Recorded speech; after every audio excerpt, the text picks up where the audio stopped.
વેલો બાબો એક નાથ સંપ્રદાયનો બાબુ એ નાથ છે વેલનાથ. એના ગુરુનું નામ વાઘનાથ. અને એ વાઘનાથ દિગંબર જ રહેતા. અને વાઘની જેમ આગલા બે હાથ છે ને એને પગ બનાવ્યા હતા અને પાછલા પગ આમ વાઘની જેમ ચાર પગે ઉભા રહેતા.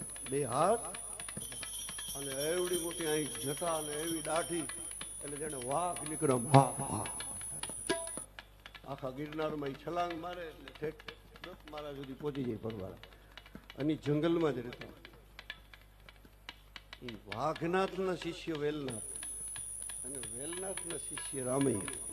ઘણા ભજનો છે એને રૂખડીઓ પણ કહેવાય છે. રૂખડીઓ વેલો વાઘ વેલા બાબાને ચરણી બોલ્યા રામૈયા.